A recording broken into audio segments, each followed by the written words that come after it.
ke bumi, dia masih bisa dari surga keliling ke bumi, ya. Dan setelah dibuang ke bumi, dia murni tinggal di alam maut. Jadi dia bertahta di alam maut, itulah alam kematian. Jadi dalam ajaran Kristen, kalau kematian itu yang mencabut nyawa kita, zaman dahulu ada dua. Yang pertama iblis, yang kedua Tuhan. Bagaimana Tuhan mencabut? Itu kalau dia menghukum dan mencabut nyawa. Contohnya Sodom dan Gomora. Kemudian yang berikutnya adalah Ananias dan Herodes. Itu langsung dicabut Tuhan nyawanya. Setelah itu yang lain bagaimana? Itu yang mempunyai tugas adalah iblis. Iblis itu selalu makanannya seribu tanah. Kejadian 3 ayat 14. Dia makanannya seribu tanah, maka dia kerjanya menjerumuskan manusia agar berdosa. Upah dosa adalah maut, ya. Roma 6 ayat 23 itu. Jadi alam maut dikuasai si iblis, dan di dalam alam maut itulah dia bertahta, ya. Nah, Kejadian 3 mengajarkan kami bahwa keturunan si Hawa, keturunan perempuan akan lahir dan meremukkan kepala si iblis, ya. Jadi iblis tidak bisa lagi melihat Tuhan. Setelah iblis dibuang dari sorga, dia tidak bisa melihat Tuhan, ya. Dia menyeret sepertiga katanya daripada bala tentara sorga itu. Kenapa? Apa buktinya dia tidak bisa melihat Tuhan? Ketika iblis waktu ingin membunuh Yesus melalui tangan Herodes, dia mencari-cari Yesus tidak ketemu-ketemu. Maka pada Matius 4, rohlah yang bisa mempertemukan Yesus dengan iblis. Kalau iblis nggak akan mampu mencari Yesus, kawan. Karena Yesus itu adalah Tuhan itu sendiri, juru selamat itu, ya. Jadi iblis tidak bisa mencari di mana keberadaan Yesus. Nah, setelah itu pada akhirnya nanti iblis ini akan dihukum di neraka. Mungkin ada persamaan, ya. Tapi intinya bahwa iblis ini hanya satu, ya. Dia tidak banyak, dan aku pernah mengatakan, dan ini juga jadi perdebatan di kalangan Kristen. Iblis ini saya katakan maha hadir, ya. Dia hadir di semua tempat dalam waktu yang bersamaan, dan ya begitulah. Bahkan orang Kristen menentang pendapat saya, ya biarin saja. Itu sah-sah saja, masing-masing orang bisa berpendapat, ya. Dan masing-masing orang berbeda, tinggal bagaimana pertanggungjawabnya kepada publik. Nah, dari situ itu yang bisa saya terangkan. Silakan kita mulaikan saja perdebatan ini. Silakan. Terima kasih. Baik, Sang Debater, terima kasih. Selanjutnya kami persilahkan dari Sang Debater untuk bertanya kepada Ustadz Wafi kaitannya dengan tema. Kita berikan waktu 30 menit. Sang Debater cukup bertanya, kemudian Ustadz Wafi menjawab. Silakan. Tolong dibukakan surah 18 ayat 51. Admin silakan surah 18 51. Di stop dulu share screen-nya, timernya. Ada yang bukain? Surah apa? 18 ayat 51.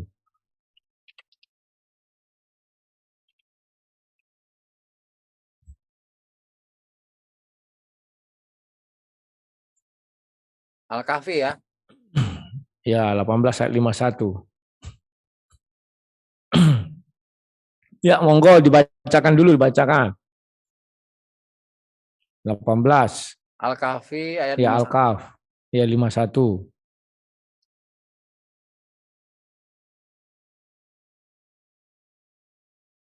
Ya, monggo silakan. Aku tidak menghadirkan mereka, iblis dan anak cucunya, untuk menyaksikan penciptaan langit dan bumi, dan tidak pula menciptakan diri mereka sendiri. Dan tidaklah mengambil orang-orang yang menyesatkan itu sebagai penolong. Oke, tolong dibuka surah 7.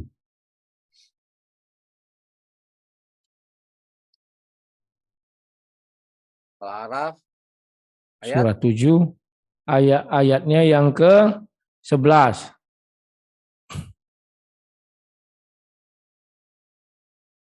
Sabar ya, 11. Sesungguhnya kami telah menciptakan kamu, Adam. Lalu kami bentuk tubuhmu, kemudian kami berfirman kepada para malaikat, bersujudlah kamu kepada Adam. Maka mereka pun bersujud kecuali iblis. Dia tidak termasuk orang-orang yang bersujud. Ya, ayat 12, ayat 12. 12.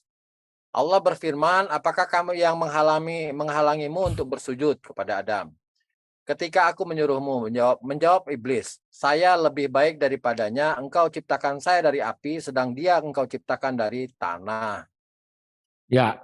Nah, pertanyaan saya, apa hubungannya surah 1851 dengan surah 7 ayat 12 ini? Silakan. Bagaimana iblis bisa tahu dia dari api diciptakan? Oke, bisa saya jawab? Jawab, Ya silakan langsung aja dong. Pak, langsung TikTok Pak. Oke, TikTok saya 30 mau menit screen ya. dulu ya. Saya screen dulu ya. Silakan Ustaz.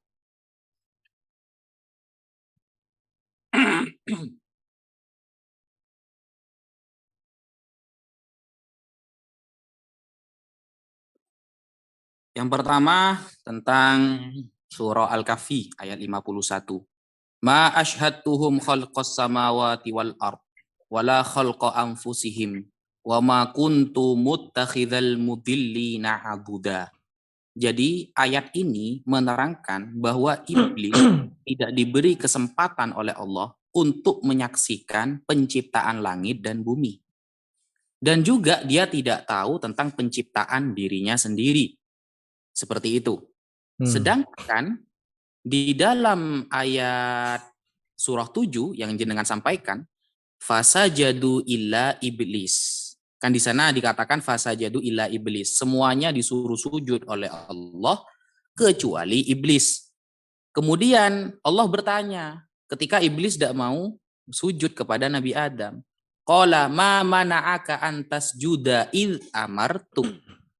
Apa yang membuat kamu itu tidak mau sujud setelah aku perintahkan untuk sujud kepada Adam alaihissalam? Kemudian iblis mengatakan, ana khairum minhu, khalaqtani min nari wa khalaqtahu min tin. Aku lebih baik daripada Adam. Engkau ya Allah menciptakan aku dari neraka, dari api, sedangkan Adam dari tanah. Nah, kaitannya apa? Ya gak ada kaitannya. Kalau mau ditanyakan kaitannya apa ya gak ada kaitannya. Karena di sini Allah tidak memperlihatkan iblis tentang penciptaan langit dan bumi dan dirinya sendiri. Tidak diperlihatkan ya. Bukan tidak tahu. Tapi tidak ditunjukkan. Sedangkan di dalam surah 7 yang jenengan sampaikan, di sana iblis mengakui bahwa dirinya diciptakan dari api. Lalu ketika ada pertanyaan, loh katanya tidak diperlihatkan, kok bisa tahu? Kan begitu. Loh emangnya kita sebagai manusia, apakah pernah diperlihatkan oleh Allah bahwa kita waktu diciptakan di dalam kandungan itu dari tanah, ya? Khalaqtahu min nari wa khalaqahu min tin. Tin, tanah liat ya. Itu apakah kita tahu? Kita juga tidak diperlihatkan oleh Allah bagaimana kita diciptakan. Makanya di dalam surah An-Nisa ayat pertama Allah Ta'ala berfirman, ya ayuhan nasu taqu rabbakumul ladzi khalaqakum min nafsin wahidah. Wahai manusia, bertakwalah kepada Allah yang ittaqu rabbakumul ladzi khalaqakum, yang telah menciptakan kalian semua min nafsin wahidah, dari satu jiwa. Siapa? Nabi Adam alaihi salam. Apakah Nabi Adam tahu waktu diciptakannya? Tidak. Tapi Nabi Adam tahu kalau dia tercipta dari tanah. Begitu Mas Rudi Yohanes. Tafadhol. Oke, terima kasih. Ya. Jadi di sini kita mau mengatakan bahwa sama seperti saya tidak tahu tidak ada hadir dalam penciptaan manusia, tapi saya tahu tercipta dari apa? Karena ada terdapat di dalam kitab suci, ya. Al-Quran juga menjelaskan manusia tercipta dari air mani dan segala macamnya. Sekarang iblis dari mana dia tahu? Itu maksud saya. Apakah dia baca kitab suci ataukah dia difirmankan Tuhan? Hai iblis, kau tercipta dari api, sehingga dia tahu. Hai Adam, kau tercipta, si iblis pun, si Adam tercipta dari tanah loh iblis, hingga tahu. Monggo, silakan dijelaskan. Oke, saya screen. Jenengan harus paham ayat yang jenengan bawakan. Nih, dari lafaz asyhadtuhum ya, kami tidak memperlihatkan. Ingat ya, iblis tidak diperlihatkan tentang penciptaan langit dan bumi. Kemudian tentang penciptaan dirinya sendiri. Maksudnya apa? Ini ya, saya kasih contoh. Yaqulu ta'ala, maksud itu ana al-mustaqil bi khalqil asya' kulliha. Akulah sendirian, aku sendiri yang menciptakan segala sesuatu, wa mudabbiruha, dan yang mengatur segala sesuatu, wa muqaddiruha wahdi, dan yang memberi ancang-ancang kepada setiap sesuatu, aku saja. Laisa ma'i fi dzalika syarikun, tidak ada yang membantu aku. Maksudnya ayat ini arahnya bahwa iblis tidak ikut-ikut, nggak bantu sama sekali ketika Allah menciptakan segala sesuatu, mengatur segala sesuatu, dan lain sebagainya. Makanya jangan sembah iblis, jangan mengatakan iblis maha, jangan mengatakan iblis itu punya keistimewaan. Karena arahnya ayat ini maksudnya Allah sendiri yang menciptakan, mengatur, dan memberi kadar semua ciptaannya. Wahdi, aku saja. Gitu Mas Rudi. Bukan masalah penciptaan iblis tahu dari mana, bukan, tapi kita harus tahu ayatnya dulu, begitu. Sekian. Ya, di surat 7 itu iblis tahu saya tercipta dari api katanya. Dari mana dia tahu dia tercipta dari api? Itu pertanyaannya. Aku nggak tanya bahwa ketika penciptaan iblis tak ada, iblis tak ini. Dari mana iblis itu tahu dia tercipta dari api dan si Adam tercipta dari tanah? Sementara pas peristiwa penciptaan si iblis nggak hadir. Iblis tidak ada. Dari mana dia tahu, dapat pengetahuan itu maksud saya. Bahwa dia tercipta dari api dan Adam tercipta dari tanah. Atau gini aja, ada nggak firman Allah yang mengatakan bahwa iblis tercipta dari api? Silakan. Oke, bisa saya jawab ya? Oh bisa, kalau dia bilang silakan, silakan, bebas. Apakah ada ayat yang menerangkan bahwa iblis tercipta dari api, begitu ya? Ya, dari mana dia tahu? Barusan ya di mukaddimah saya itu jelas, di mukaddimah padahal itu baru aja saya jelaskan. Sudah dilupakan sama Mas Rudi Yohanes. Saya ketika menampilkan bahwa semua malaikat disuruh sujud untuk Allah, kepada Allah, disuruh sujud kepada Nabi Adam, lalu di sana iblis tidak sujud, kan begitu. Nah, iblis ini adalah sebagian dari malaikat, termasuk malaikat cuma tercipta dari api. Nah, terciptanya dari apa? Min naris samum, dari api yang membara-bara. Apakah ada ayatnya? Ada ayatnya. Tadi sudah saya tampilkan di awal bahwa jin itu termasuk iblis, termasuk jin, kana minal jinni fafasaqo an amri rabbi. Iblis termasuk jin, tapi dia tidak mau taat kepada perintah Tuhannya. Saya kira dari awal sudah saya jelaskan itu dengan ayatnya, bahkan tafsirnya sudah saya tampilkan. Jadi tolong catat apa yang saya sampaikan biar tidak ditanyakan dua kali. Begitu. Sekian. Oke, terima kasih. Berarti iblis tahu bahwa dia dicipta dari api, dari hadis, baca hadis. Kan lawak-lawak kalian ini. Ini masih proses penciptaan. Nabi Muhammad belum lahir, hadis belum ada. Ujuk-ujuk di hadis sudah ada bahwa iblis itu malaikat dan ini jin segala macam. Memang Nabi Muhammad bisa tahu dari mana? Dari Al-Quran. Karena di dalam Al-Quran iblis mengatakan dia tercipta dari api.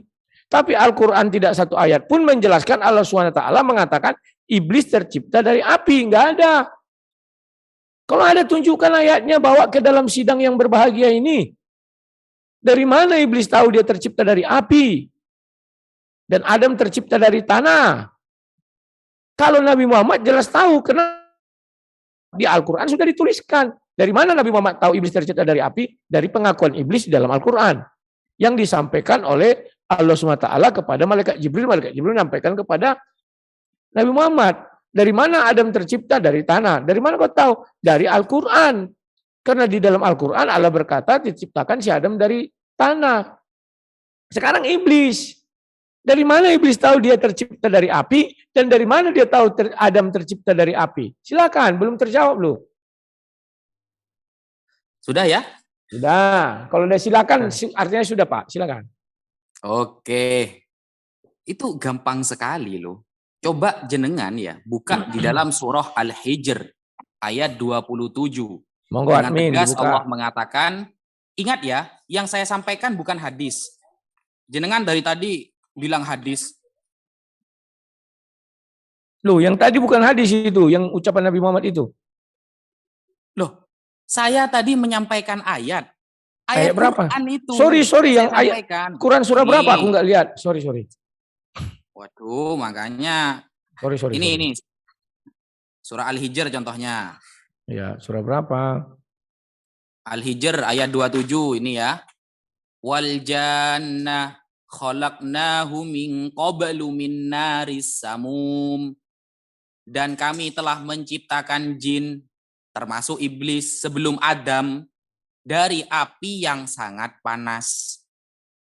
Nah, di sini jelas iblis itu minal jinni, termasuk jin.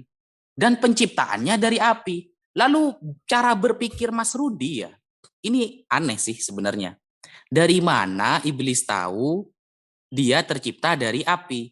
Padahal Quran baru saja ada di zaman Nabi Muhammad. Ini logika apa ini?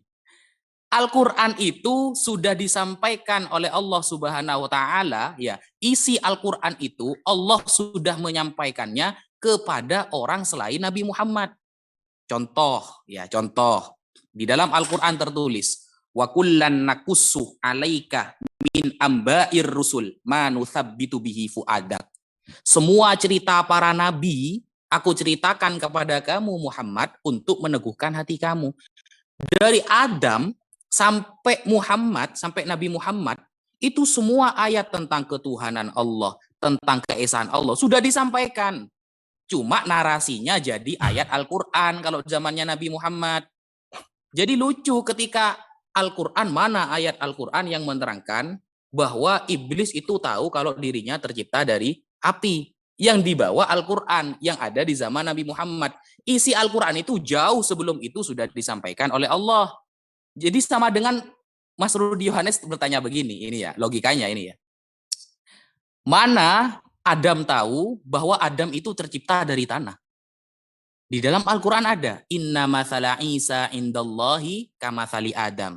Khalaqahu min turab thumma qala lahu kun fayakun. Penciptaan Adam dan Isa sama saja dari debu, dari tanah. Ketika Allah mengatakan kun fayakun, maka akan jadi. Nah, ini kan ayat di Al-Quran yang disampaikan kepada Nabi Muhammad. Apakah dulu tidak pernah disampaikan? Ya sudah diwahyukan. Cuma kenapa kok tidak tertera di dalam Al-Quran? Al-Quran ini bukan kitab request yang harus menceritakan dulu sampai sekarang. Andaikan nanti saya tanya kepada Anda ya tentang Bible, harus ada tertulis begini dan begitu, maka saya yakin Anda tidak akan menjawab karena Bible adanya zaman kapan. Lalu kan kalau dikembalikan seperti itu. Jadi semua yang disampaikan Allah dalam Al-Quran itu sudah disampaikan dulu tentang keesaan Allah, tentang penciptaan sejak zaman Nabi terdahulu. Jadi kalau jenengan minta ayatnya, ya lucu itu namanya. Nanti kalau saya kembalikan kepada Bible, seperti itu juga Anda akan bingung nanti. Coba, ayo, terus. Ya. Sekarang Anda mengatakan ini sudah diceritakan Nabi terdahulu. Nabi pertama Adam. Berarti iblis mengetahui bahwa dia tercipta dari api dan Adam tercipta dari tanah ketika membaca kitab Adam. Apakah demikian? Atau ketika mendengar Allah berfirman kepada Adam. Sekarang saya mau tahu, kitab apa itu yang dibawa Adam itu? Atau di mana iblis mendengar Allah berkata kepada Adam, aku tercipta dari api? Monggo, silakan dijelaskan. Aduh, Mas Rudi. Kalau ditanyakan kitab yang diturunkan oleh Allah kepada para nabi, itu yang harus kita pahami ya. Ada hadis sahih riwayat Imam Ibnu Hibban. Ini langsung saya saya foto dulu ya, biar dikira takut ngarang saya. Kita santai-santailah. Sekalian seperti jadi dosennya Mas Rudi sekarang ini. Siap. Nih. Ada berapa kitab yang harus kita yakini ya sebagai umat Islam? Kok yang ditanya malah kitabnya Nabi Adam ini. Terus kalau nanti saya tanya ke Mas Rudi, Mas Rudi tahu dari mana Mas Rudi tahu bahwa nanti. Iya, nanti. Yang ini aja dulu. Gantian. Oke, ini ya. Saya foto dulu.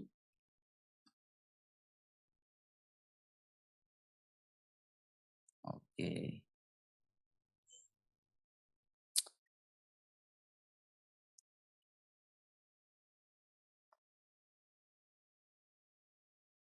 Saya share screen ya.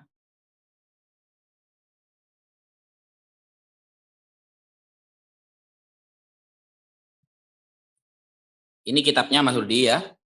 Ini kitabnya Qul hadhihi sabili. Ya. Katakanlah ini jalanku. Nah, karya Sayyid Muhammad bin Alawi Al-Maliki, Al-Hasani Al-Makki.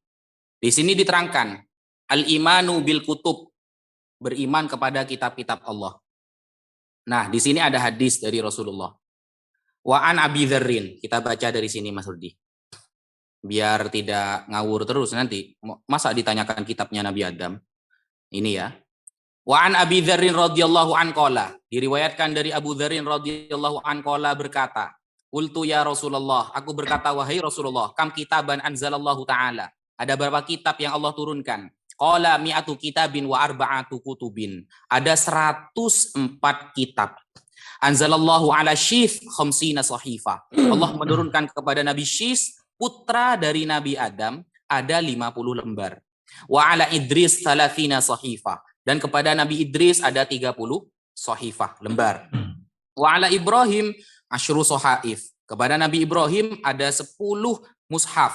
Wa ala Musa qabla Taurah asyru sahaif. Dan kepada Nabi Musa sebelum turunnya Taurat itu ada 10 sahifah.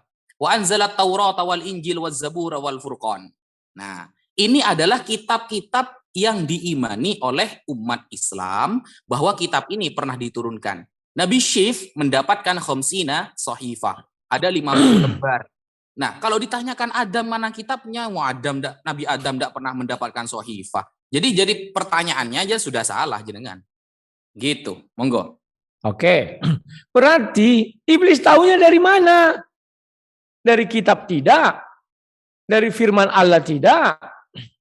Lantas dari mana dia tahu tercipta dari api dan Adam dari tanah? Gimana sih? Sulit kali mengerti. Silakan. Apakah ketika orang itu tahu bahwa dia tercipta dari tanah atau api harus ada tertulis dalam Al-Quran atau Sahifah? Iya, Ini manusia kan tertulis. Wah, pemikiran dangkal ini namanya. Nanti kalau saya kembalikan di Bible, mati Anda nanti. Apakah semuanya akan harus tertulis di dalam Bible, Taurat, Mazmur? Tidak ada. Jadi ketika kita mengetahui sesuatu, apakah sesuatu itu harus tertulis? Nah, ini pemikiran yang falsafi ya. Filsafat modern ini ya. Saya baru tahu ketika ada orang yang tahu bahwa dia, contohnya 1+1 sama dengan 2. Ya, diajari oleh seorang guru. Maka apakah harus tertulis? Ya tidaklah. Kalau cuma disampaikan saja, tidak usah ditulis, itu bisa jadi benar. Karena di dalam Bible pun tidak semuanya tertulis dan ternyata banyak yang tahu. Bahkan tentang ketuhanan Yesus tidak tertulis secara Trinitas, tidak tertulis, tapi kenapa kok bisa tahu? Taunya dari mana? Kan begitu. Jadi ketika Anda mengatakan taunya dari mana dan harus tertulis, nah ini logika apa ini namanya? Gitu. Oke. Sebenarnya saya tidak minta tertulis. Saya bilang dari mana tahunya. Kalau kamu bilang dari Allah. Ya dari Allah. Berarti Allah berfirman kepada iblis. Iya. Ah, gitu kan selesai. Allah berfirman kepada iblis, wahai iblis, bahwa kau tercipta dari api. Ya, apakah harus tertulis? Enggak Ya, harus. enggak, aku enggak bilang harus tertulis, tetapi dari mana? Dari Allah ya. Oke. Dan oke, itu selesai ya. Terserah nanti penonton yang menilai. Sekarang tolong dibuka surat 7 ayat 16. Surat Admin, 7 ayat 16. Izin, admin. Mimin, ditampilkan Mimin.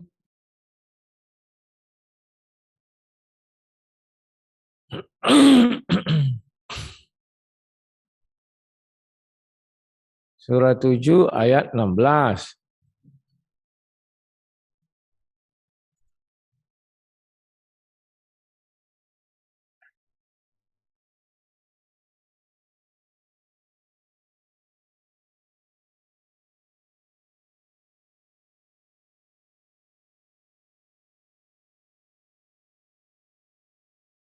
Ya, iblis menjawab, karena engkau telah menghukum saya tersesat. Saya benar-benar akan menghalangi, ini terjemahannya di lain lagi ya, karena engkau telah menghukum saya tersesat. Kalau di Kemenak bilangnya karena engkau telah menyesatkan saya. Mana yang benar ini sekarang ini? Coba di-share dulu punyaku ini ya. Berarti ada yang keliru nih. Ada yang palsu ini, punya Kemenak atau punya yang tadi itu. Ini. Ya, Ini bukan punya. palsu, jenengan cuma bermodalkan terjemahan, Mas. Iya, makanya aku bilang ini ya. Iblis menjawab, karena engkau telah menyesatkan aku. Kan begitu. Oke lah, karena engkau telah membuat aku tersesat. Kan ya, itu yang kalau yang kalian bawa tadi kan. Sekarang pertanyaanku, apa kira-kira kalimat yang membuat iblis ini bisa tersesat? Apa kira-kira yang dikatakan iblis karena engkau menyesatkan aku? Silakan. Apa firman Allah yang menyesatkan iblis? Silakan. Loh, coba kita baca terjemahannya lagi. Coba dibuka lagi. Ya, Oh, buka aja punya kalian yang tadi itu. Pertanyaannya beda sama ini ya. Saya share screen ya. Ya, itu karya siapa tadi itu? Ya, ini kan? Oh, Ya. minta terjemahan ya, terjemahan. Ya, Saya. 16. Surah apa? 7. Surah 7, 16. Kok aneh pertanyaannya? Qala fabima aghwaytani la aqudanna lahum siratakal mustaqim. Iblis menjawab, karena engkau telah menyesatkan aku, pasti aku akan selalu menghalangi mereka dari jalanmu yang lurus. Pertanyaannya? Ya, kira-kira apa yang diucapkan Allah atau apa yang dibuat Allah sehingga iblis tersesat? Kalimat apa yang dibilang iblis itu kalimat apa yang menyesatkan iblis, kira-kira begitulah. Kalimat apa yang menyesatkan iblis? Begitu. Ya. Ini pertanyaannya aneh ya. Karena iblis itu, Mas, dihukum oleh Allah sehingga dia menyesatkan semua orang sampai hari kiamat. Itu karena dia congkak, karena dia aba wastakbaroh. Dia tidak mau sujud kepada Adam dan dia sombong. Jadi karena akhlak iblis itulah Allah menghukum iblis, bukan karena perkataan. Itu aja. Oh. Sementara ayat itu mengatakan karena engkau telah menyesatkan aku. Dia mengatakan Allah yang menyesatkan iblis. Nah, yang kutanya kira-kira apa yang membuat atau kalimat apa yang disampaikan Allah sehingga iblis ini merasa disesatkan Allah, itu maksudku. Bukan aku tanya kenapa iblis jadi tersesat, bukan itu. Iblis tersesat atas permintaannya sendiri. Bukan permintaan Allah. Oh tidak ya, iblis itu tersesat bukan karena permintaan sendiri loh. Iblis itu tidak minta loh, dia jadi penyesat itu.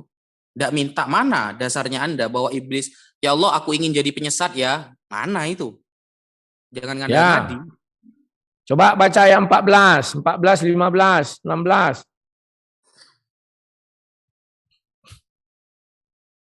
Qala anzirni ila yaumi yub'atsun. Tangguhkanlah itu.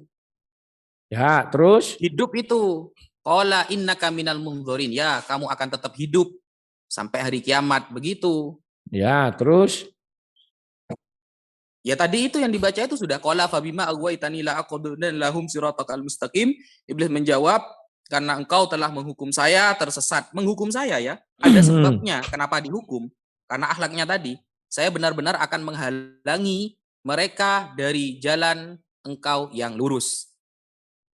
Nah, terus tidak ada hukuman sama iblis dikasih Allah bahwa dia tersesat, tidak ada. Ayat berapa? Yang ada di sini iblis menjawab karena engkau telah menyesatkan aku. Pemberi penangguhan itu permintaan iblis. Akhirnya diizinkan Allah, ya. Kemudian iblis itu meminta lagi ya di ayatnya yang ke-16 itu. Pasti aku akan selalu menghalangi mereka dari jalanmu yang lurus. Jadi bukan Allah menghukum iblis jadi tersesat, tidak.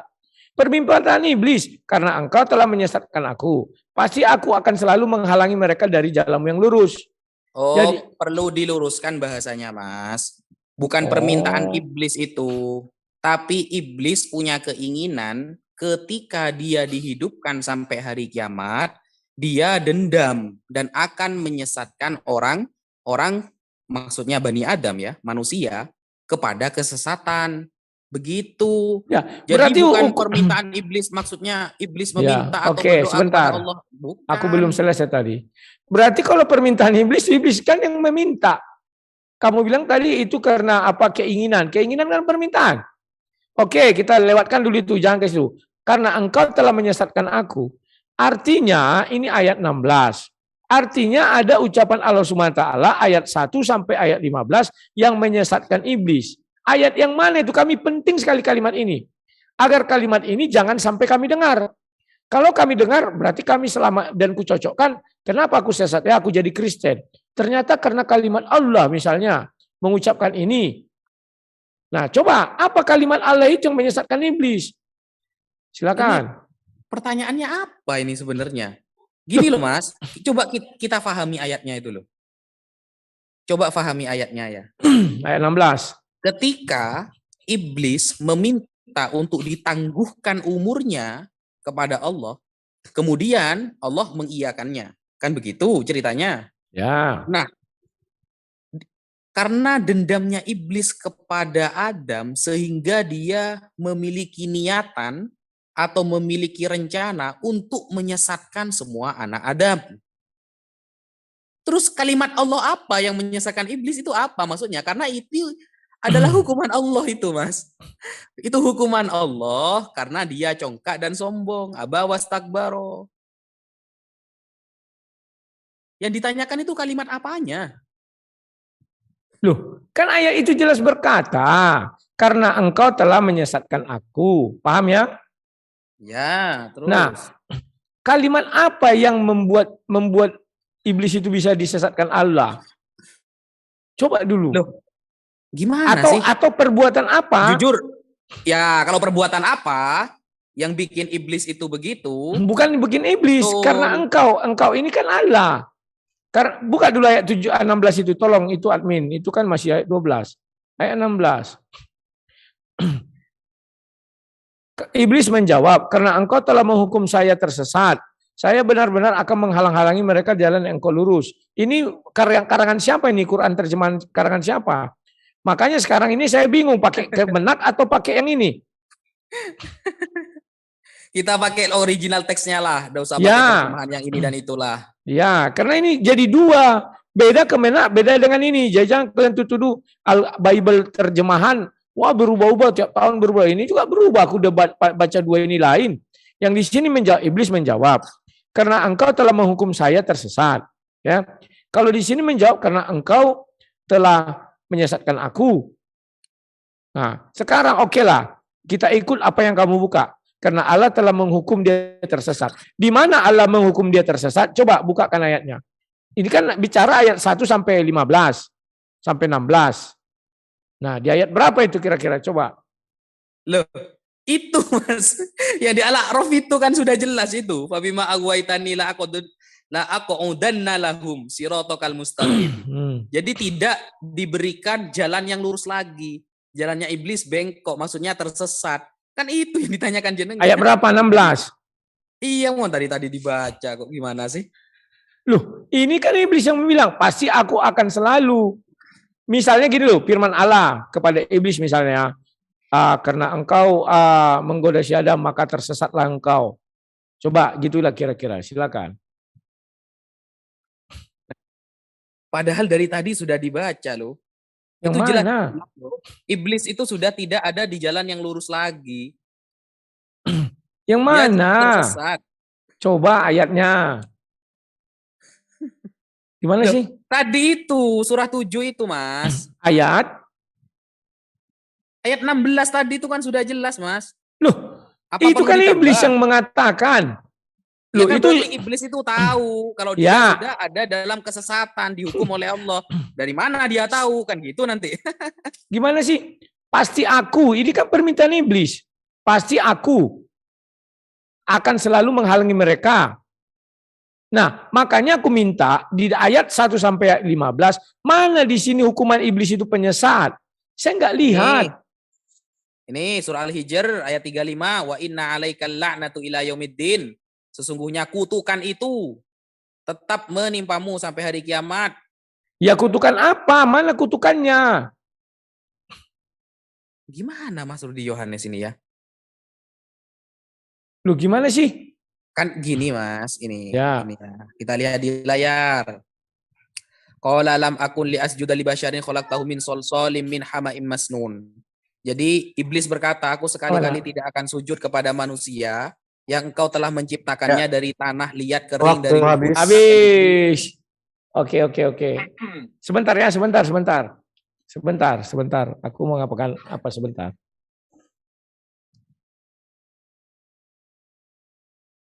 Ya baik, kita ini ya, kita istirahat dulu kalau gitu ya, 2 menit ya, sambil nunggu Mas Budi nanti siap. Mungkin gini ya, karena saya sudah ada janji kawan-kawan, bisa ada yang menggantikan saya untuk sebagai moderator, ada persiapan. Ada Pak Darman ya? Tunggu Pak Darman di itu dulu, handle dulu Pak Darman. Coba saya ambil alih, Kang. Oh iya, monggo. Silakan ya, apa tol?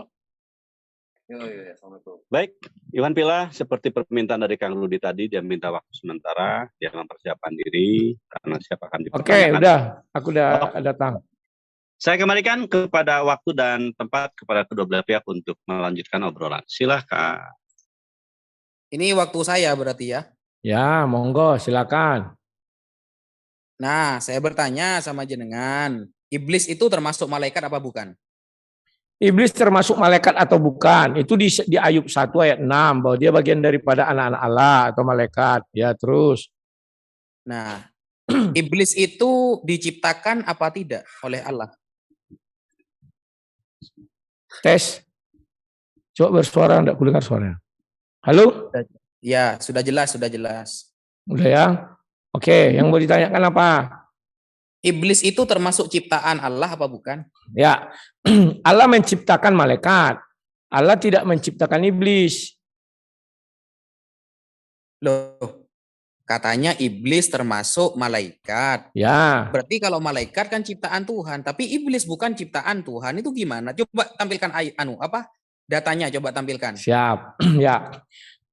Ayub 1 menjelaskan bahwa iblis ayat 1 ayat 6 ya, tampilkan dulu. Admin mungkin bisa tampilkan dulu admin. Ayub 1. Ayub kayak 1. tadi.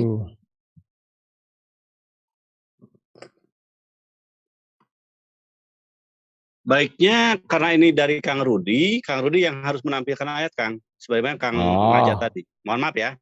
Ya. Saya kebetulan nggak punya datanya. Terima kasih. Ya, ini sudah di layar. Pada suatu hari datanglah anak-anak Allah menghadap Tuhan. Dan di antara mereka datang jugalah iblis ya. Jadi kalau bicara iblis, di sini nama dia sudah iblis ya. Kenapa? Dia itu awalnya anak-anak Tuhan, paham ya? Kemudian dia menggoda si Adam itu di Kejadian 3. Sabar ya. Kejadian 3 ini dikatakan si ular tua, ular ini ya. Sudah, dulu dia belum bernama iblis tapi malaikat. Setelah dia menggoda si Adam di sini, maka di Ayub itu sudah tidak lagi namanya si malaikat tetapi dia dikatakan si ular.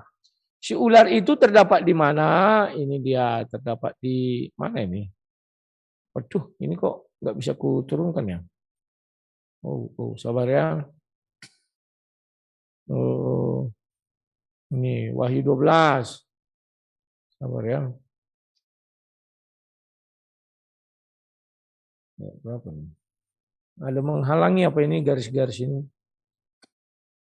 Oh. Sabar. Ini ayat 9. Dan naga besar itu si ular tua yang disebut iblis atau Satan, ya. Jadi itulah yang bisa saya jelaskan. Silakan. Nah, tadi kan jenengan mengatakan iblis termasuk malaikat. Ya. Tapi malaikat ciptaan Allah, iblis bukan ciptaan Allah. Sekarang saya minta ayatnya. Mungkin ada ayat yang menerangkan bahwa iblis itu bukan ciptaan Allah, tapi malaikat itu ciptaan Allah. Coba ya. Bawa ayatnya. Ya, itu sudah saya jelaskan bahwa iblis itu bagian daripada anak-anak Allah. Anak-anak Allah pada saat itu adalah malaikat. Paham ya? Dulu dia belum bernama iblis. Setelah dia menggoda Adam, ayatnya sudah saya kasihkan, Kejadian 3 itu, maka diberilah nama dia si ular tua atau iblis atau Satan. Itu dipertegas lagi di Wahyu. Jadi Tuhan tidak menciptakan iblis, tapi menciptakan malaikat, dan malaikat ini mengalami yang namanya perbuatan jahat, maka diberilah nama dia iblis atau ular tua atau si Satan. Contoh, ya, ketika ditanya, katakanlah babi ngepet, apakah Tuhan menciptakan babi ngepet? Kan tidak. Lantas dari mana? Itu manusia yang diciptakan Tuhan. Terus manusia itu berdukun entah apa-apa berubah jadi babi ngepet. Tuhan menciptakan babi tapi nggak pakai ngepet, misalnya begitulah. Jadi itu perubahan daripada tingkah laku sehingga dia oke gini. Tuhan menciptakan manusia, tetapi Tuhan kan tidak menciptakan mafia. Apakah mafia diciptakan Tuhan? Tidak. Mafia itu adalah bagian dari manusia. Tuhan menciptakan manusia. Kemudian dia bersekutu dengan iblis atau jahat, jadilah dia mafia. Semoga paham. Silakan. Ini ya, pertanyaan saya itu antara malaikat dengan iblis. Awalnya Mas Rudi bilang iblis termasuk malaikat. Cuma bedanya malaikat itu ciptaan Tuhan. Iblis awalnya kan malaikat. Ya. Lalu memberontak. Nah, berarti sebelum memberontak dia ciptaan Allah, setelah memberontak dia bukan ciptaan Allah. Apakah begitu maksudnya? Dan ketika disamakan dengan kasus manusia dan mafia, ini tidak apple to apple. Kenapa? Karena manusia itu adalah orang dan mafia itu adalah sifat. Sedangkan yang saya tanyakan antara iblis dan malaikat sama-sama bentuk orang gitu loh. Ada zatnya, ada eksistensinya. Kalau mafia kan kata sifat. Jadi nggak bisa ada apple to apple disamakan seperti itu. Apakah benar ketika saya mengatakan iblis sebelum memberontak adalah malaikat yang merupakan anak Tuhan, ciptaan Allah, setelah memberontak lalu dia bukan ciptaan Allah lagi? Apakah begitu maksudnya? Oke, terima kasih. Saya lanjutkan. Manusia pertama diciptakan namanya manusia. Kemudian dia memiliki sifat yang jahat. Maka dinamakanlah dia mafia. Mafia itu juga manusia. Mana ada mafia itu hantu, belau. Tetap wujudnya manusia. Dengan sifat yang sama dia, dinamakanlah dia mafia. Tidak dikatakan manusia mafia, tapi mafia saja. Demikian juga iblis. Iblis itu ketika diciptakan adalah malaikat. Sifat jahat dia dinamakanlah itu iblis. Apakah iblis itu makhluk? Ya jadi makhluk dia. Karena tidak ada makhluk seperti dia saat itu. Sama dengan mafia. Apakah mafia itu manusia? Iya dia manusia. Yang memiliki sifat jahat. Oh iya dia iblis malaikat. Yang memiliki sifat jahat. Dinamailah dia iblis. Semoga paham. Silakan. Gini Mas Rudi. Kalau dicontohkan manusia seharusnya begini. Saya dan Mas Rudi sama-sama manusia. Kemudian Mas Rudi memberontak, berubah namanya jadi iblis, seumpama ya. Nah, awalnya kan kita sama-sama ciptaan Tuhan, anak Tuhan, karena punya status malaikat. Lah, setelah berontak, tiba-tiba dogma Kristen mengatakan dia bukan ciptaan Tuhan. Apakah ini logika gimana gitu loh maksudnya? Yang awalnya dia itu malaikat, sama-sama anak Tuhan, sama-sama ciptaan Tuhan. Setelah memberontak, lalu dengan tegas dogma Kristen mengatakan dia bukan ciptaan Allah. Ini kok lucu gitu loh. Paham nggak? Ada dua orang manusia contohnya ya. Ada dua orang manusia, sama-sama malaikat. Dia sama-sama ciptaan Tuhan. Nah, setelah yang satu memberontak, lalu dinamakan iblis, lalu dia dikatakan bukan ciptaan lagi. Ini kan blunder namanya.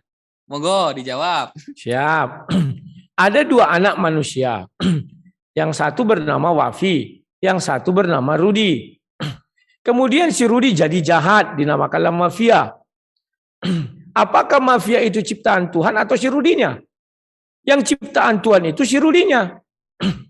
Mafia itu bukan ciptaan Tuhan, tetapi perubahan sifat dia karena kejahatan dia, maka dinamakan dia mafia. Dia tidak dikatakan lagi anak-anak atau manusia biasa, tapi sudah diberi cap mafia. Tapi kalau ketika ditanya wujudnya apa? Ya manusia. Semoga paham nggak? Oh, begini berarti ya. Iblis itu eksistensinya ya, orangnya itu tetap ciptaan Tuhan. Iya. Tapi sifatnya bukan cipta Tuhan, gitu. Bukan. Nah, karena sifat sama seperti tadi, mafia itu manusia, betul manusia. Itu ciptaan Tuhan. Pernah nggak Tuhan menciptakan mafia? Mana pernah Tuhan menciptakan mafia? Dia adalah manusia yang merubah sifatnya jadi jahat, dinamakanlah mafia misalnya. Maka si Rudi tadi nggak dipanggil lagi Rudi, tapi mafia. Manusia lah saya kita karena bukan manusia lagi nama aku melekat di situ, tapi mafia. Wah, itu si mafia itu misalnya. Semoga paham. Jadi yang diciptakan Tuhan manusianya, mafianya tidak. Paham ya? Silakan. Saya ingin tahu, iblis ya, ketika dikatakan bahwa itu bukan ciptaan Tuhan, sejauh apa yang saya tahu ketika berdiskusi dengan teman-teman Kristen, itu iblisnya bukan hanya sifatnya ya, iblisnya, eksistensinya itu juga bukan ciptaan Tuhan, karena ayatnya ada. Ini Mas Rudi Yohanes baru pemahamannya berarti ini. Karena ayatnya ada yang mengatakan iblis, eksistensinya, sifatnya, itu juga bukan ciptaan Tuhan. Kalau Mas Rudi mengatakan sifatnya saja, pemberontakannya saja, yang bukan ciptaan Tuhan. Tapi orangnya itu ciptaan Tuhan, kan begitu. Itu pemahaman itu dapat dari mana? Dapat dari ayat yang mana, Mas? Oke, sudah ku jelaskan. Ayub 1 ayat 6 menjelaskan bahwa mereka dulunya namanya anak-anak Allah. Yang diciptakan Bapa itu anak-anak Allah. Salah satu di antara mereka sudah diberi nama iblis. Pahamnya sudah berubah, namanya enggak si malaikat lagi, tetapi si iblis. Sudah. Nah, iblis ini kapan terjadi? Ketika Kejadian 3 ayat 1 sampai berikutnya itu 30 ya. Bahwa dia 22, 23, sorry bukan 30. Dia mulai menggoda namanya Hawa, menggoda Adam, maka jatuh ke dalam dosa. Maka di Wahyu diperkuat. Wahyu 12 ayat 9. Si ular tua yang dinamakan iblis atau Satan. Jadi jelas dinamakan di sana yang dinamakan.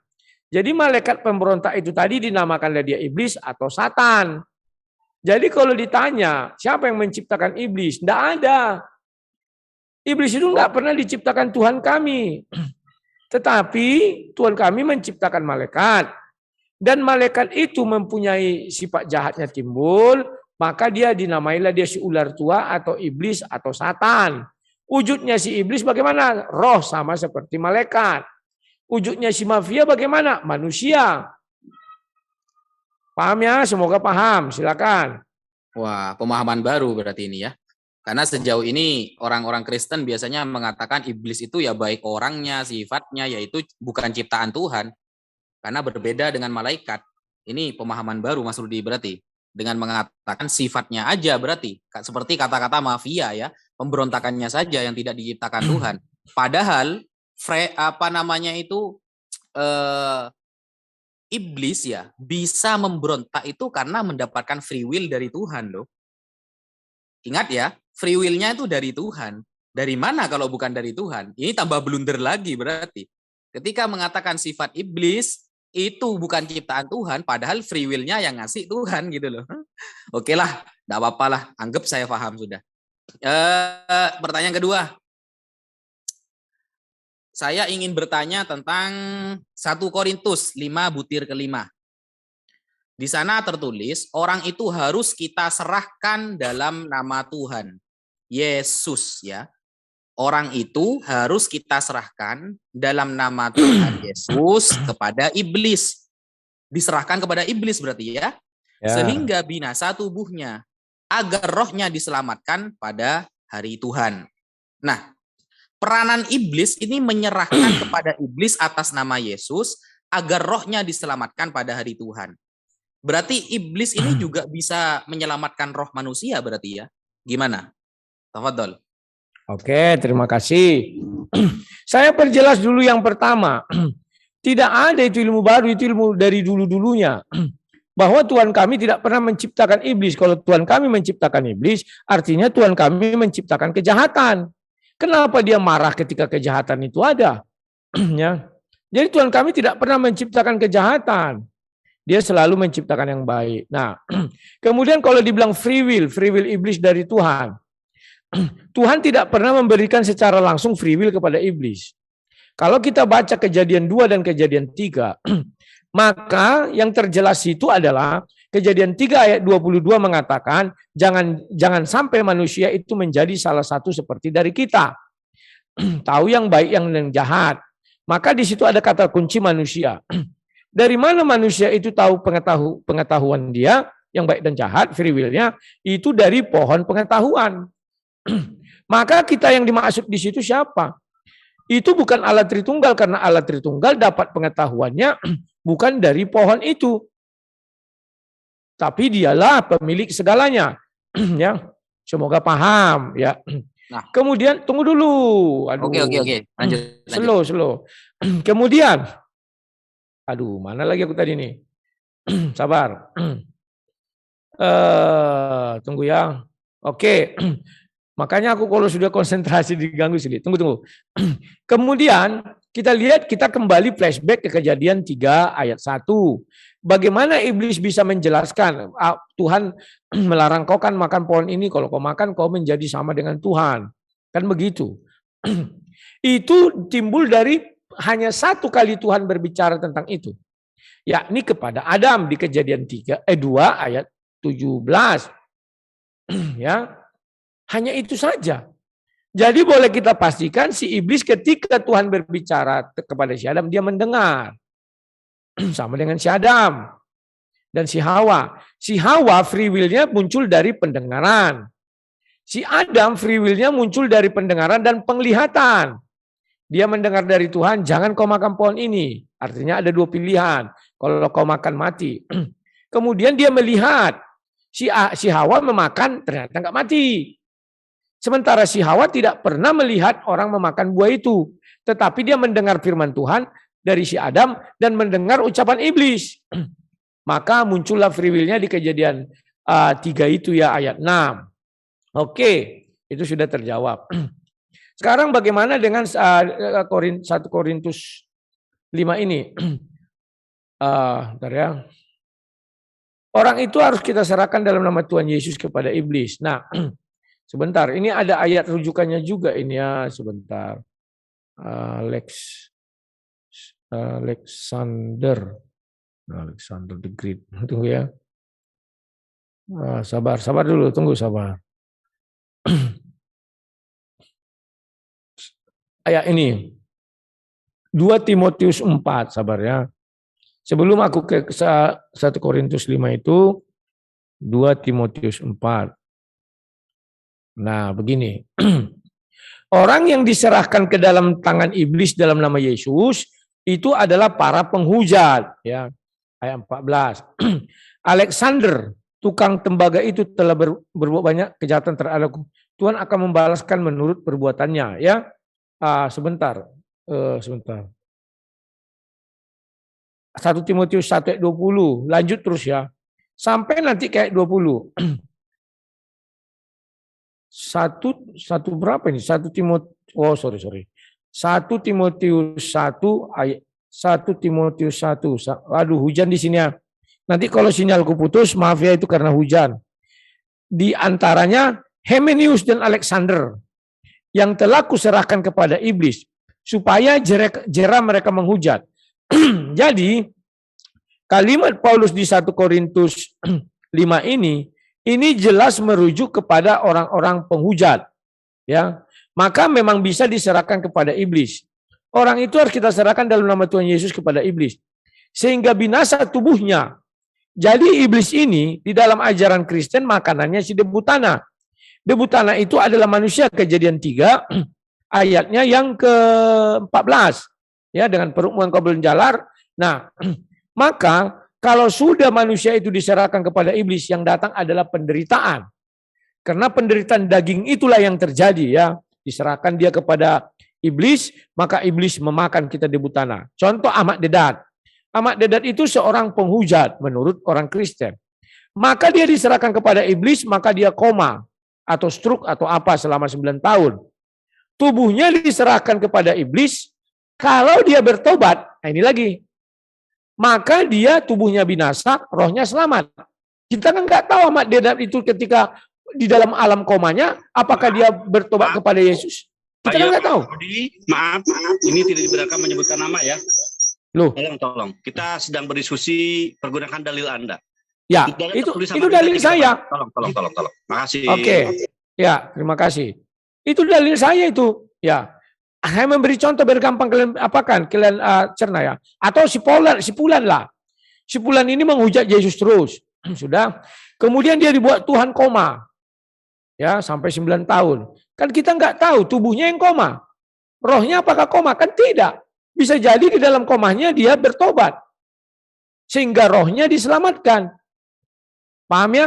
Nah, di sini jangan kita keliru dengan mengatakan iblis menyelamatkan roh. Tidak. Ya.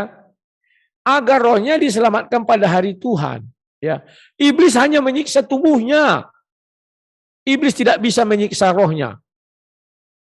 Karena roh milik Tuhan. Dia menyiksa tubuhnya sehingga rohnya nggak kuat. Tetapi kalau dia tidak mau bertobat, bagaimana? Tubuh dan rohnya bisa binasa di neraka. Maka dikatakan takutlah kepada yang bisa membinasakan baik tubuh dan jiwa. Silakan.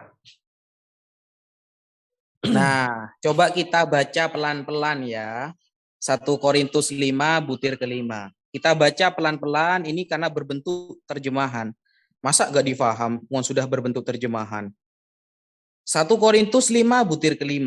Orang itu harus kita serahkan dalam nama Tuhan Yesus kepada iblis. Berarti ada orang diserahkan kepada iblis atas nama Yesus. Sehingga binasa tubuhnya. Tujuannya apa diserahkan itu? Agar rohnya diselamatkan pada hari Tuhan nanti. Jadi, kalau boleh saya simpulkan, penyerahan roh, ya, penyerahan orang-orang diserahkan kepada iblis, tujuannya agar diselamatkan pada hari Tuhan. Berarti bukan hanya Tuhan yang bisa menyelamatkan, tapi iblis juga setara dengan Yesus, sama-sama bisa menyelamatkan roh manusia nanti pada hari Tuhan. Berarti Tuhannya Yesus atau iblis ini, karena sama-sama bisa menyelamatkan di sana. Monggo. Ya, aku jelaskan ya. Tadi sudah jelas ya. Dasar penyerahan kepada iblis itu karena dia penghujat. Pahami dulu dasarnya. Penghujat tidak akan mungkin masuk ke surga. Iblis hanya menyiksa tubuh.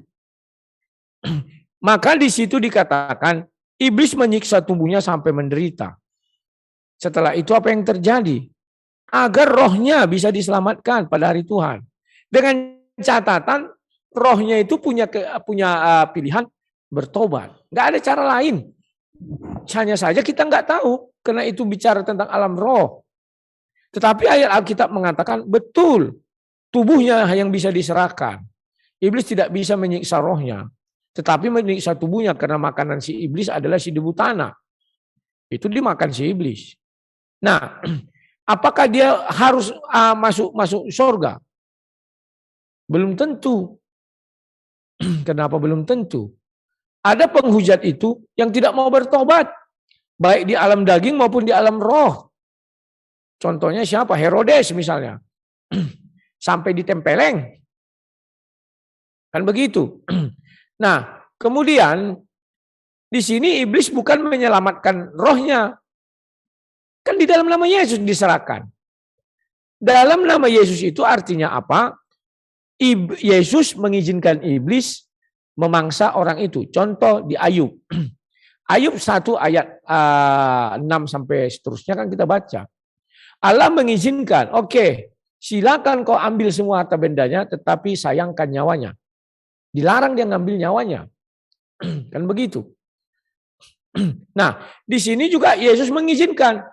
Jadi yang kami minta ketika menyerahkan seseorang ke tangan iblis, tujuannya agar Yesus mengizinkan iblis mencobai dia atau menyiksa dia. Tujuannya apa? Agar dia merasa sakit, merasa menderita, dan pada akhirnya dia bertobat. Kan begitu. Kalau nggak bertobat, masuk ayat yang berikutnya. Takutlah kepada yang bisa membinasakan baik tubuh maupun jiwa. Silakan. Nah, berarti kesimpulannya berarti ya Yesus itu setara dengan iblis. Kenapa? Karena iblis bisa menyelamatkan manusia. Yesus juga bisa. Yesus menyerahkan rohnya ke iblis dan Yesus mengizinkan. Berarti Yesus memberi surat izin kepada iblis juga bisa menyelamatkan manusia. Coba difahami, Mas. Ini tidak membahas tentang pertaubatan ya. Jenengan jangan menambah-nambahi ayat. Ini tidak ada tafsirnya. Ayat ini sudah terlalu jelas. Karena Mas Rudi dari tadi, ketika koma, seorang fulan koma, kita kan tidak tahu dia bertobat atau tidak. Ini tidak bahas pertaubatan. Ayat 1 Korintus 5:5 ini penekanannya bahwa ada orang diserahkan kepada iblis atas nama Yesus. Ingat ya, orang diserahkan kepada iblis. Nah, penyerahan kepada iblis ini tujuannya apa? Agar rohnya diselamatkan pada hari Tuhan. Kenapa kok harus iblis? Kok tidak diserahkan kepada Yesus aja langsung? Tuhan Yesus yang memiliki prioritas dalam menyelamatkan, kok tidak langsung ambil saja? Kok masih harus lewat iblis? Berarti ada sisi keistimewaan dalam diri iblis itu. Karena jalurnya harus lewat iblis dulu. Yang nantinya tujuannya agar roh itu diselamatkan pada hari Tuhan. Ini yang Tuhan yang menyelamatkan Yesus atau iblis ini? Kok harus lewat iblis dulu? Berarti tanpa iblis tidak bisa, kan begitu nanti. Monggo. Oke, terima kasih. Saya sudah bukakan dasarnya 1 Timotius 1 tadi ayat 20. Di antaranya Himeneus dan Alexander yang telah kuserahkan kepada iblis. Sama ya, diserahkan kepada iblis di dalam nama Yesus ya. Supaya mereka jera menghujat. Kalimat jera di sini artinya bertobat. Kalau mereka jera menghujat, betul, mereka akan diselamatkan rohnya untuk menuju surga. Kalau tidak jera bagaimana? Ya masuk neraka.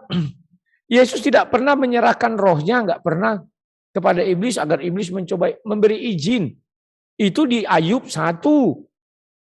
Iblis bertemu dengan Allah. Oke, biar sahih kita buka Ayub 1 itu. Ntar ya. Ayub 1. Itulah sebabnya kami kalau ada orang menghujat Yesus jangan lapor kami polisi. Jangan kami laporkan ke polisi, tapi laporkan aja kepada Yesus. Serahkan ke tangan iblis biar dia disiksa dagingnya. Dan ketika disiksa dagingnya dia nggak kuat ya ini.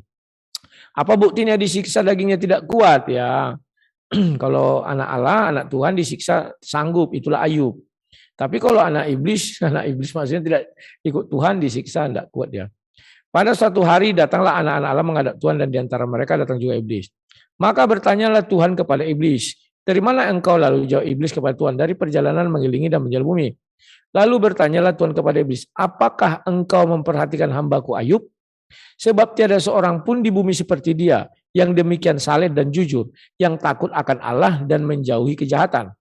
Lalu jawab iblis kepada Tuhan, apakah dengan tidak mendapat apa-apa Ayub takut akan Allah?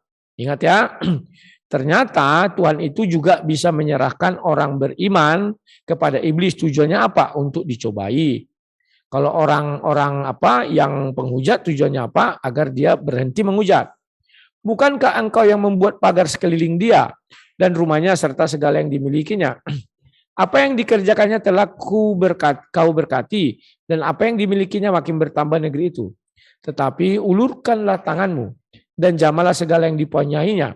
Ia pasti mengutuk engkau di hadapanmu. Maka firman Tuhan kepada iblis, nah, segala yang dipunyainya ada dalam kekuasaanmu. Ya, inilah yang dinamakan menyerahkan Ayub ke dalam tangan iblis. Ya, kalau Paulus tadi menyerahkan Alexander itu ke dalam tangan iblis karena dia menghujat dalam nama Yesus. Kalau dulu tidak ada dalam nama Yesus karena langsung masih Bapa di sorga ya. Firman belum jadi manusia. Hanya janganlah engkau mengulurkan tanganmu terhadap dirinya. Jadi Tuhan kalau mengizinkan iblis itu ada dua pilihan. Silakan kau ambil semuanya Dan satu lagi, jangan kau ulurkan tanganmu nyawanya ya terhadap dirinya atau nyawanya. Nah, itulah sebabnya kalau di dalam ajaran Kristen kami sakit, itu dari iblis. Kami sembuh, itu dari Tuhan. Kenapa demikian? Tuhan mengizinkan iblis membuat kami sakit. Tetapi dibilang Tuhan, sayangkan nyawanya. Maka kami tidak mati. Itulah pernah kita lihat orang sakit kanker dari vonis 3 hari mati lagi, tak mati-mati. Ya. Kemudian pergilah iblis dari hadapan Tuhan. Lantas selanjutnya. Itu yang bisa saya jabarkan. Silakan. Oke lah, anggaplah saya paham. Karena muter-muternya di sana terus nanti. Karena jelas-jelas itu penyerahan roh itu diselamatkan. Ya namanya diselamatkan ya bukan dicobai, bukan akan koma atau sakit atau dapat azab, bukan. Ayatnya sudah jelas kok, diselamatkan. Yang namanya selamat itu ya bukan koma. Rohnya enggak koma, tubuhnya. Tolong ya diperhatikan. Iya, yang namanya diselamatkan itu bukan tubuhnya koma, justru lebih baik seharusnya. Nah, sekarang pertanyaan saya begini. Ya. Bagaimana cara membedakan antara roh iblis dan roh Allah? Oke, terima kasih. Bagaimana cara membedakan antara roh iblis dan roh Allah? Cara pertama, ingat bahwa iblis itu bisa menyamar jadi malaikat terang. Jadi iblis itu juga membujuk kita. Cara melihatnya bagaimana? Coba lihat di Alkitab. Ucapan itu ada apa enggak? Makanya saya tidak setuju kadang orang berkesaksian. Saya bertemu dengan Tuhan katanya. Selalu saya uji. Ketika dia bilang saya dibawa ke neraka. Ternyata di dalam Alkitab dikatakan neraka itu tempat yang kekal. Maka kalau sampai dia dibawa masuk ke dalam neraka, artinya dia tidak bisa keluar lagi rohnya itu. Artinya dia masuk neraka. Jadi kalau itu saya bilang itu kau bertemu iblis, gitu cara ngujinya. Tapi kalau dibilangnya saya melihat penglihatan, bukan dibawa masuk neraka, tapi penglihatan saya ke dalam neraka. Kayak Yohanes, itu beda lagi habis waktu. Habis. Halo, admin. Masa sudah habis? Terima kasih. Waktu udah habis. Maaf, saya lagi fokus dengan sesuatu di laptop. Oke, di rumah sudah hampir maghrib, Pak Angon. Mungkin nanti lain waktu kita apakan ya, kita lanjutkan Pak Wafi. Kapan kita duet nih, aku dengan Ibu Uti? Segera, Kang. Segera kami akan tindak lanjuti. Oke, juga boleh. Ntar malam. Oke, silakan. Pakai tutup karung mau nggak? Ya? Iya, sama saya, sama Ustadz Wafi, tapi pakai tutup karung, jangan tutup mata lagi. Aduh, Enggak apa-apa. Betul, boleh. Open cam pakai tutup karung gitu dah. Saya enggak punya karung. Iya, Ustadz Wafi. Aku juga enggak punya karung, sarung ada. Udah enggak dulu ini dulu Kang ini? Enggak ya, sudah selesai, tutup dulu. Di close dulu. Ya. Baik, Iman Bila, saya aturkan terima kasih kepada dua pihak dari Muslim yang diwakili oleh Ahina Ustadz Naja, Ustadz Wafi yang telah begitu jelas ya mewakili keislaman, dan juga saya aturkan terima kasih kepada Pak Rudi, Kang Rudi yang juga telah memaparkan. Saudaraku, baik kedua belah pihak Islam Kristen, ketahuilah inilah momen yang paling baik yang harus kita jadikan orientasi pemikiran kita untuk kedua agama tentunya. Karena ada teman-teman di kekristenan sangat takut dia ketika masuk ke dalam Zoom. Sama-sama kalian dengarkan bagaimana pemaparan dari pihak Kristen terutama. Kang Rudi tidak ada satupun kalimat yang saya hambat. Begitu Pak Rudi ya? Insya Allah. Ya, betul. Nah, artinya insya Allah Pak Rudi sampaikan ke teman-teman yang ada di WA terutama. Sampai kepada mereka. Kalau antum merasa kecewa ketika agama kalian dipersalahkan, tampil Anda. Tarik mereka ke Zoom untuk berbicara di sini seperti Kang Rudi yang telah pertontonkan. Keilmuan yang dimiliki Pak Rudi hari ini mampu menjawab, minimal itu menjawab, sehingga teman-teman kekristenan merasa bangga dengan itu. Ada wakil dari kekristenan yang mampu menjawab, mengkantar, sekaligus mungkin mengkikbali kan, dan sekaligus mungkin mempermalukan ketika Anda bertanya kepada Muslim, itu baik. Nah ini saya harus dipahami ya, karena saya barusan agak senewan juga di WA nih Kang Rudi. Tolong antum ajak teman-teman ya yang punya kapabilitas untuk mewakili Anda dalam perdebatan ini. Nanti ya selain Utiwati Mena, Anda sendiri, Erben. Itu yang saya pasang kepada teman-teman kita. Baik, ini momen yang sangat baik untuk mengakhiri karena ini waktu sudah mendekati angka jam 5:30. Tentunya harus kita akhiri, tapi insya Allah sebelum mengakhiri, saya persen Kang Rudi untuk meng-closing ya, memaparkan apa yang merupakan simpul dari obrolan kita hari ini. Tapi saya tetap catat kepada Kang Rudi untuk jangan menyebutkan nama ya. Tadi ada disebut nama dan ini saya agak kecewa karena itu tidak ditulis dalam kitab bahwa orang tersebut adalah tertulis. Ini agak membahayakan bagi diri Anda juga untuk ini nggak bagus lah. Saya yakin Anda juga menjadi tidak bagus. Baik, untuk itu waktu dan tempat saya persilakan kepada Kang Rudi untuk menyampaikan pemaparan closing terakhir. Silakan. Berapa menit? Halo, berapa menit? 2 menit aja, 2 menit aja. 2 menit aja. Ya. 2 menit. Baik. 2 menit waktu saya berikan kepada ke salah satu dulu, nanti setelah ini Kang Wapi untuk menjelaskan. Silakan Kang Rudi untuk closingnya. Terima kasih. Siap, terima kasih. Bahwa pada hari ini kita sudah berdiskusi di ruangnya, MDM kalau nggak salah ini ya, biasanya MDM, tak apalah. Penting di ruang Zoom ini. Dan MDM, betul, ya. Dan terima kasih juga adminnya sudah berlaku di sini bagus. Tidak ada ke kiri dan ke kanan, saya ditegurnya, jadi saya tadi tidak melawan. Karena saya tahu itu ada satu kekeliruan ya. Jadi yang seperti ini harus kita budayakan. Betul bahwa kalau daripada kita saling maki-makian, ya masuk aja ke ruang diskusi begini. Dan kalau kalian tidak sanggup berdebat, ya jangan memaki, itu aja. Baik di kolom chat, di kolom apa ya, terkadang juga saya di situ merasa sedih juga, di chat-chat tempat saya juga banyak juga orang maki-makian. Tapi kita nggak bisa melarang ya, kita sudah sarankan mereka tetap melakukan. Ya. Dan diskusi-diskusi seperti ini harus digalakkan. Tujuannya apa? Kita memberi edukasi ya. Dan kelihatan selama aku berdebat sudah saya temui hanya 2 orang yang emosinya itu terkendali. Yang pertama Ustadz Alif, yang kedua Ustadz Wifi. Saya nggak tahu apakah Alif dan Wifi ini sama. Yang penting suaranya aku dengar berbeda. Kalau Yusuf PI itu masih agak-agak kadang labil ya, meskipun tidak emosi, tapi dia pintar menyindir-nyindir. Semoga nanti bisa diwujudkan 2 lawan 2 kita diskusi. Itu saja. Terima kasih kepada admin, terima kasih kepada pemirsa, terima kasih kepada semuanya. Sampai jumpa. Oke. Masya Allah. Sebentar Ahi, tapi saya izinkan dulu untuk mengomentar ini, saya bangga sekali ya.